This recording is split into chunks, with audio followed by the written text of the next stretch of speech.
Wow, all I can say is you find such amazing talent in just the most odd of places. We just got out of that metro station, and the first thing I see is this entire orchestra. I guess there's some performance or exhibition, but that was amazing. Anyway, more importantly, we are in a special place on this southeast trip. If you see in the background, there is this impressive building, which I will explain. We are here for 2 days. I know it's not a national park, but this place is so important that it deserves a whole entire second day just to cover as much as we can here on the coverage project. We are not in a state per se. We are in a district, a federal district, the District of Columbia. That's right, we're in Washington, D.C. It's about time we've shown up here, you know, after over 100 locations. We should at least take a visit to politically the most important place in this grand country. So yeah, I welcome you to Washington, D.C. Our nation's capital. This place is such a draw to tourists. Not just tourists, but anyone who just wants a nice day in the sun.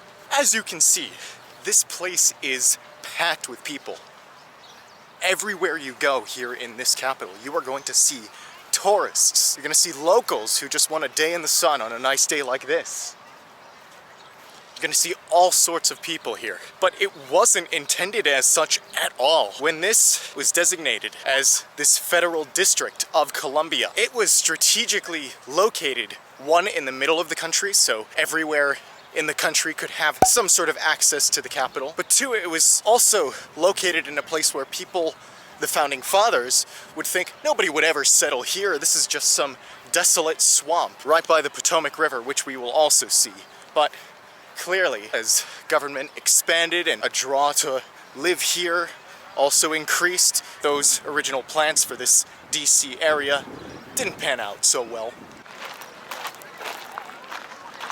So why would people just decide to visit here? I mean, not that many people are affiliated with the federal government. So it turns out that Washington, D.C. is probably one of the best places one can visit to sort of take a glimpse into the legacy of how the United States came to be and its power that it holds today. You can learn a lot just from a visit here.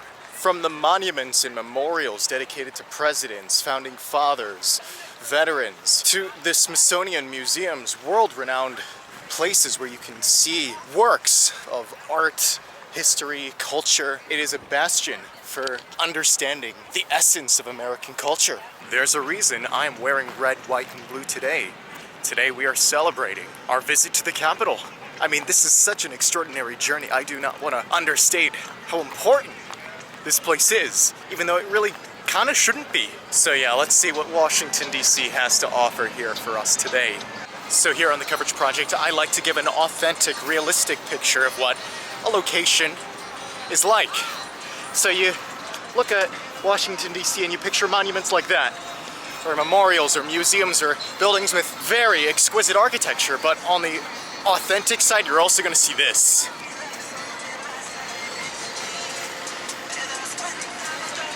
Lots of street vendors, food trucks. I mean, everyone's got their hustle going here in Washington.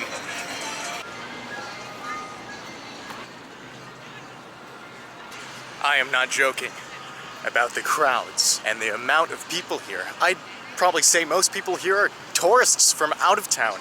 Now this behind us is the Washington Monument, of course, and this is a dedication to George Washington, the namesake of this monument and this district. He was our first president, and he was a big reason that we are a country in the first place. He was the general that fought against the British and got us to become an independent nation.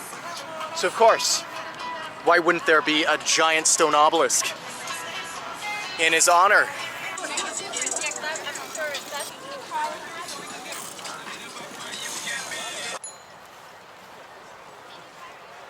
You might think of the Washington Monument as some tall, but not gargantuanly tall thing. But believe me, this is me.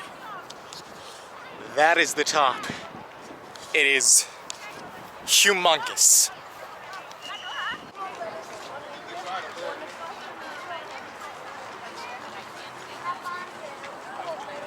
This is the size of one brick. And it just goes on forever.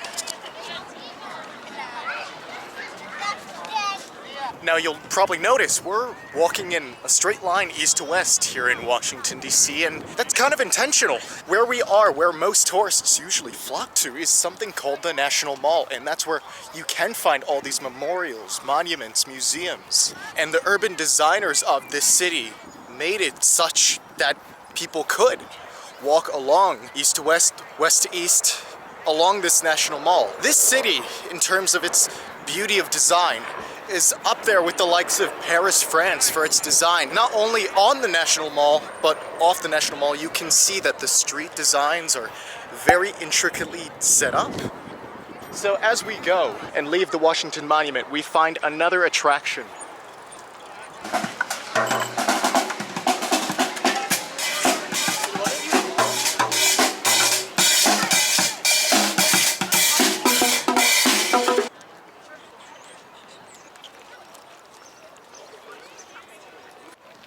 Like, DC, what is wrong with you?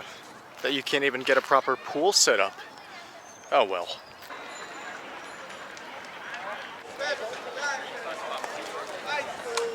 Once again, you expect a monument void of people? Get out of here.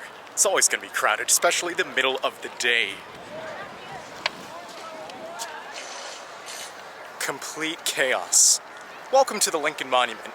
Just like Washington, Lincoln had incredible influence on the way this country turned out, and for that, he gets his own monument too. Unfortunately, he didn't get to really live a long life. He was assassinated. I think actually a couple days ago was the anniversary of his unfortunate assassination. For managing to keep the Union intact during its most tumultuous and divided time, he is universally regarded as one of the great presidents in the US. Let's go check out the Lincoln Memorial.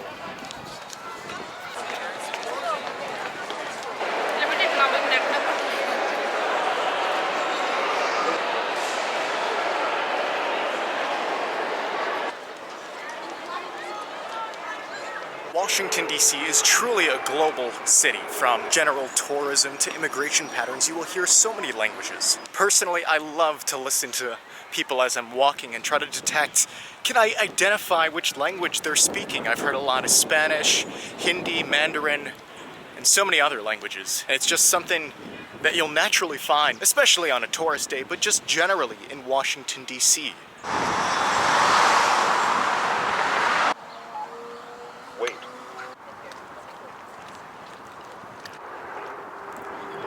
This is the tidal basin. This is Washington, D.C.'s man-made reservoir in the middle of this swampy land.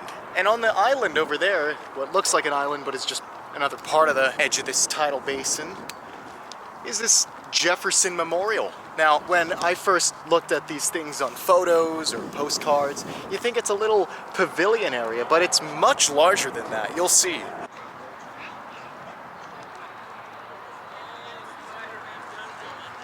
Here we have another memorial. Thomas Jefferson was our third president from 1801 to 1809, but more importantly, he was one of those founding fathers who risked his life so that we would have a country. Ever heard of the Declaration of Independence? He authored it. And so, of course, for such an important president, he deserves a memorial too.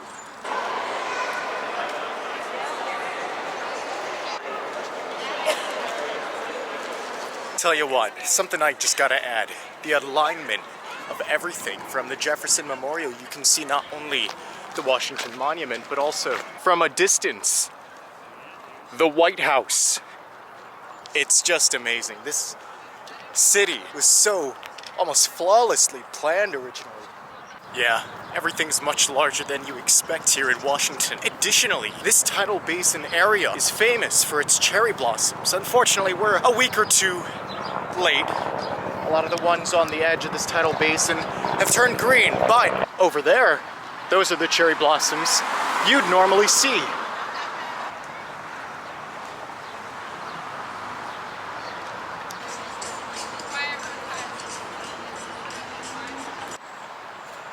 And look, there are more over here too.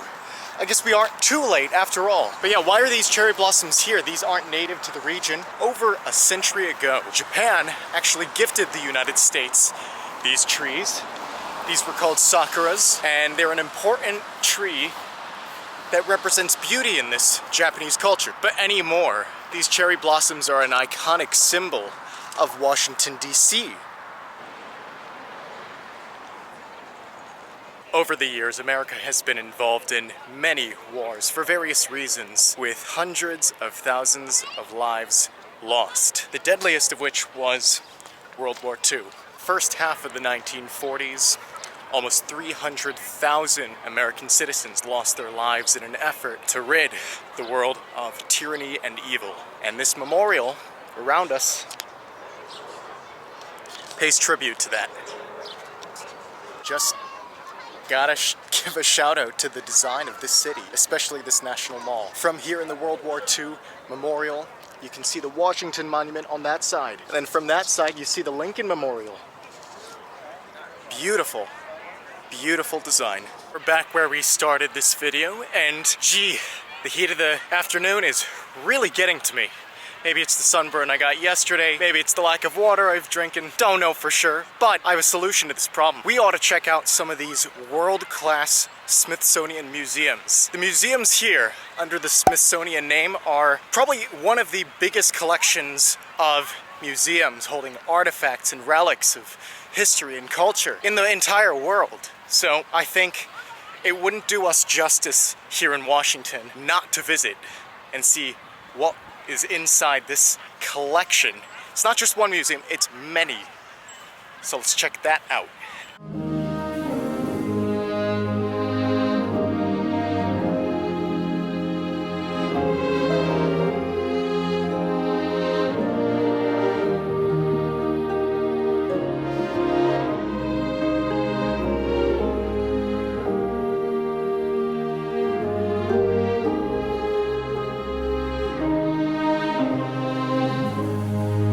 Once again, I'm just amazed at what Washington, D.C. has to offer. These world-famous landmarks, attractions here in Washington. And yes, sometimes the tourism aspect of this place is a bit much, but that's what you can expect here in Washington, D.C. A world-famous city, of course. Everyone around the world knows about the swamp that is Washington, D.C., the capital. Before I conclude, let me just say this. All those museums are free with admission. Like, admission is free when you go to Washington, D.C. and want to get some good museum experience at the Smithsonian's. So, if you were confused, no, Washington, D.C. is not the state of Washington. They are two separate entities on two separate sides of the country. Washington State has some great things to see and I hope to visit, but we are in D.C., the District of Columbia, named after Washington. This experience was amazing, and we get another day to experience all this tomorrow.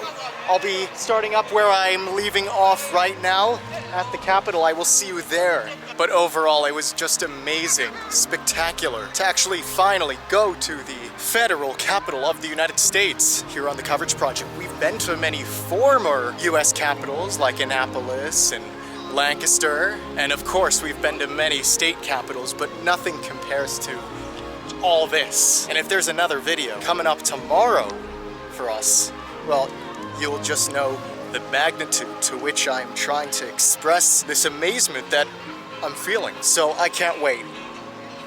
So, standing in front of the US Capitol, where you'll be seeing some of it in the next video, but standing here right now, more travels to come. I will see you at the next location.